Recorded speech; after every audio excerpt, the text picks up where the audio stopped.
দৰ্শকসকলৰ বাবে এই মুহূৰ্তত লৈ আহিছো এটা গুৰুত্বপূৰ্ণ খবৰ। এতিয়াৰ পৰা লাৰ্নাৰ লাইসেন্সৰ পৰা আৰম্ভ কৰি নিয়োগ বিনিময় কেন্দ্ৰত নাম ভৰ্তি কৰা পৰ্যন্ত সকলো এতিয়া এটা পোৰ্টেলৰ জৰিয়তে হ'ব। আজিৰ দিনটোত ৰাজ্যৰ মুখ্যমন্ত্ৰী এটা বিশেষ পোৰ্টেল মুকলি কৰা হৈছে আৰু এই পোৰ্টেলৰ জৰিয়তে সকলো কাম সম্ভৱপৰ হৈ উঠিব। এই ডাঙৰ খবৰটো টাইম 8ৰ দৰ্শকসকলৰ বাবে এই মুহূৰ্তত লৈ অহাৰ চেষ্টা কৰিছো। টাইম 8 বিগ ব্ৰেকিং এই মুহূৰ্তত জনোৱাৰ চেষ্টা কৰিছো। দুৰ্নীতি নিৰ্মূল আৰু অভিযোগ দাখিলৰ বাবে আহি গ'ল বৃহৎ সুবিধা। ৰাজ্যৰ মুখ্যমন্ত্ৰী ডক্টৰ হিমন্ত বিশ্ব শৰ্মাই আজিৰ দিনটোত এটা সেৱা সেতু পোৰ্টেল মুকলি কৰিছে। অভিযোগ দাখিলৰ বাবে চৰকাৰে মুকলি কৰিছে নতুন পোৰ্টেল। এতিয়াৰ পৰা পোৰ্টেলতে সকলো দুৰ্নীতিৰ তথ্য আৰু অভিযোগ দাখিল কৰিব পাৰিব। এই কথা আজিৰ দিনটোত ৰাজ্যৰ মুখ্যমন্ত্ৰীগৰাকীয়ে উল্লেখ কৰিছে। ৰাজহুৱা সেৱাসমূহৰ অধিকাৰৰ বিষয়েও জানিব পাৰিব এই বিশেষ পোৰ্টেলত। এই কথা আজিৰ দিনটোত প্ৰকাশ কৰা হৈছে। সমান্তৰালকৈ সহজ দ্ৰুত আৰু স্বচ্ছ প্ৰশাসনীয় সেৱাৰ বাবে দিব পাৰিব অভিযোগ। কোনো আবেদন বা কাম যদিহে সময়মতে নহয় তেনেহলেও এই পোৰ্টেলৰ জৰিয়তে অভিযোগ দিব পাৰিব। কোনো প্ৰপত্ৰৰ বাবে আবেদন কৰি সময়ত নহলে দিব পাৰিব অভিযোগ। এই কথা ইতিমধ্যে আজিৰ দিনটোত প্ৰকাশ কৰা হৈছে। লাৰ্নাৰ লাইসেন্স, এমপ্লয়মেণ্ট এক্সচেঞ্জৰ পুনৰ পঞ্জীয়ন, ভূমিৰ স্বত্ব এনেধৰণৰ কাৰ্য সম্পাদনো এই পোৰ্টেলৰ জৰিয়তে কৰিব পাৰিব। জমানবন্দীৰ প্ৰমাণিক নথি, জাতিগত প্ৰমাণ পত্ৰও এই পোৰ্টেলৰ জৰিয়তে আবেদন কৰিব পাৰিব। মুখ্যমন্ত্ৰী ডক্টৰ হিমন্ত বিশ্ব শৰ্মাই ইতিমধ্যে নতুন পোৰ্টেল মুকলি কৰিছে। অভিযোগ দাখিল কৰাৰ মাত্ৰকে লোৱা হ'ব তাৎক্ষণিক ব্যৱস্থা। এই কথাও ইতিমধ্যে প্ৰকাশ কৰা হৈছে। আৰু এতিয়াৰে পৰা চৰকাৰী কাৰ্যালয়ত পৰি নাথাকে আপোনাৰ ফাইল। এই কথাও প্ৰকাশ কৰা হৈছে। যদিহে আপোনাৰ ফাইল চৰকাৰী কাৰ্যালয়ত পৰি থাকে তেনেহলে বিষয়াসকলে জৰিমনাৰ সন্মুখীন হ'ব। আৰু সমান্তৰালকৈ কোনো বৈধ কাৰণত ফাইল পেলাই থলে বিপদত পৰিব সংশ্লিষ্ট কৰ্তৃপক্ষৰ বিষয়াসকল। ৰাজহুৱা সেৱা আয়োগৰ অধীনত মুকলি কৰা হৈছে পোৰ্টেল। ৰাজ্যৰ মুখ্যমন্ত্ৰীগৰাকীয়ে এই সন্দৰ্ভত কৰিছে মন্তব্য। যিখন টেবুলত বা যি বিষয়াৰ ওচৰত ফাইল পৰি আছে তাৰ তথ্য পাব এই বিশেষ পোৰ্টেলটোত। সেই বিষয়াজনক জবাবদিহি কৰিব আয়োগে যদিহে আপোনাৰ কাম সময়মতে কৰা নাই। আপোনাৰ ফাইল যদিহে কাৰোবাৰ টেবুলত পৰি আছে তেনেহলে সেই বিষয়াগৰাকীৰ বিৰুদ্ধে ব্যৱস্থা গ্ৰহণ কৰা হ'ব। সময়ত কাম নকৰিলে আয়োগে 10,000 টকা পৰ্যন্ত জৰিমনা বিহিব। দুৰ্নীতি নিৰ্মূল আৰু অভিযোগ দাখিলৰ বাবে এই বৃহৎ সুবিধা লৈ আহিছে ৰাইজৰ বাবে। অভিযোগ দাখিলৰ বাবে চৰকাৰে মুকলি কৰিছে নতুন পোৰ্টেল, যিটো পোৰ্টেলৰ নাম হৈছে অসম ৰাজ্যিক সেৱা অধিকাৰ আয়োগ। এতিয়াৰ পৰা পোৰ্টেলতে সকলো দুৰ্নীতিৰ তথ্য আৰু অভিযোগ দাখিল কৰিব পাৰিব।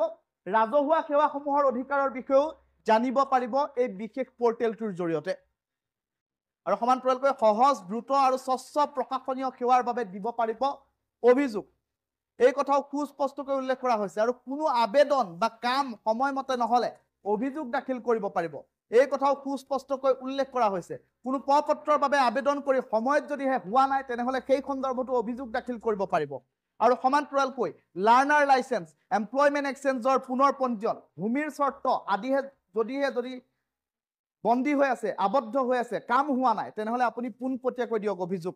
জমাবন্দীৰ প্ৰামাণিক নথি, জাতিগত প্ৰমাণ পত্ৰৰ ক্ষেত্ৰতো কেতবোৰ বিশেষ নিৰ্দেশনা আহি পৰিছে। ৰাজ্যৰ মুখ্যমন্ত্ৰী ডক্টৰ হিমন্ত বিশ্ব শৰ্মাই ইতিমধ্যে এই সন্দৰ্ভত আজিৰ দিনটোত এটা গুৰুত্বপূৰ্ণ মন্তব্য কৰিছে। আৰু এই পোৰ্টেল মুকলি কৰাৰ পাছতে ৰাইজৰ বাবে এই অভিযোগ ব্যৱস্থা ইতিমধ্যে উল্লেখ কৰি দিয়া পৰিলক্ষিত হৈছে। এই মুহূৰ্তত টাইম 8ৰ দৰ্শকসকলক আমি এখন বিশেষ নথি দেখুৱাবলৈ চেষ্টা কৰিছো, য'ত সুস্পষ্টকৈ উল্লেখ কৰা হৈছে নাগৰিক কেন্দ্ৰিক সুশাসনৰ নতুন প্ৰভাৱ বুলি প্ৰথম শাৰীটোতে উল্লেখ কৰিছে। আৰু অসমবাসীৰ বাবে উৎসৰ্গা কৰা হৈছে অসম ৰাজ্যিক ৰাজহুৱা সেৱা অধিকাৰ আয়োগ। ইতিমধ্যে আজিৰ দিনটোত বিয়লি 4:30 শ্ৰীমন্ত শংকৰদেৱ কলাক্ষেত্ৰত ৰাজ্যৰ মুখ্যমন্ত্ৰীগৰাকীয়ে এই বিশেষ পোৰ্টেল মুকলি কৰিছে। অসম ৰাজ্যিক ৰাজহুৱা সেৱা অধিকাৰ আয়োগত কি কি সুবিধা থাকিব সেই কথাও সুস্পষ্টকৈ উল্লেখ কৰা হৈছে। কেনেদৰে সেৱা আগবঢ়োৱা হ'ব, শীঘ্ৰে সেৱা প্ৰদান, সুবিধাসমূহ আমি পোনপটীয়াকৈ জনাইছো। শীঘ্ৰে সেৱা প্ৰদান হ'ব, স্বচ্ছতা আৰু দায়বদ্ধতা, নাগৰিক সবলীকৰণ, অনলাইন যোগে সেৱা প্ৰদান আৰু আপিলৰ ব্যৱস্থা, এই কথা সুস্পষ্টকৈ উল্লেখ কৰা হৈছে। আৰু সুশাসন, এই আটাইকেইটা বিষয় এই বিশেষ পোৰ্টেলটোত সামৰি লোৱা হৈছে। অভিযোগ প্ৰক্ৰিয়া কিদৰে দিব পাৰিব, সেৱাৰ বাবে আবেদন, সেৱা অগ্ৰাহ্য যদিহে হয়, সেৱা যদিহে বিলম্ব হয় সেই সন্দৰ্ভতো অভিযোগ দিব পাৰিব।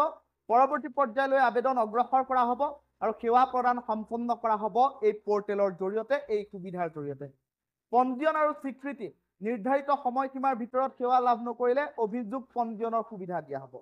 আৰু প্ৰথম আপিল, দ্বিতীয় আপিলৰ ব্যৱস্থাও ইয়াত ৰখা হৈছে যদিহে প্ৰথম আপিলত কামসমূহ নহয় দ্বিতীয় আপিলো আপুনি কৰাৰ সুবিধা হ'ব আৰু তৃতীয় আপিলত প্ৰথম আৰু দ্বিতীয় আপিলৰ সঁহাৰি সন্তোষজনক নহলে অসম ৰাজ্যিক ৰাজহুৱা সেৱা অধিকাৰ আয়োগৰ কাষ চাপিবৰ বাবে ইতিমধ্যে উল্লেখ কৰা হৈছে আৰু যদিহে এই প্ৰথম আপিল আৰু দ্বিতীয় আপিলত যদিহে আপোনাৰ কামসমূহ নহয় তেনেহলে আপোনাৰ অভিযোগৰ অন্তত এই দুয়োটা বিষয় চাই থকা বিষয়া কেইগৰাকীৰো জৰিমনাৰ ব্যৱস্থা গ্ৰহণ কৰিব বুলি ইতিমধ্যে ব্যৱস্থা গ্ৰহণ কৰাৰ কথা সুস্পষ্টকৈ উল্লেখ কৰা হৈছে ইতিমধ্যে ARTPPS আইনৰ অধীনত উপলব্ধ সেৱাসমূহ হৈছে 441টা নাগৰিক কেন্দ্ৰিক সেৱা ইতিমধ্যে মুকলি কৰা হৈছে 5টা মূল সেৱা মুকলি কৰা হৈছে বাহন চালনাৰ বাবে অনুজ্ঞাপত্ৰ অৰ্থাৎ লাৰ্নাৰ লাইসেন্স প্ৰদান কৰিবৰ বাবে এই সিদ্ধান্ত গ্ৰহণ কৰা হৈছে নিয়োগ বিনিময় কেন্দ্ৰত যদিহে পুনৰ পঞ্জীয়ন আপোনাৰ হোৱা নাই আধাৰ ভিত্তিক আপোনাৰ পুনৰ পঞ্জীয়ন কৰি দিয়া হ'ব ভূমিৰ স্বত্ব চিটা বহি বা জমাবন্দী প্ৰামাণিক নথিৰ যদিহে কাম কাজ আপোনাৰ এতিয়া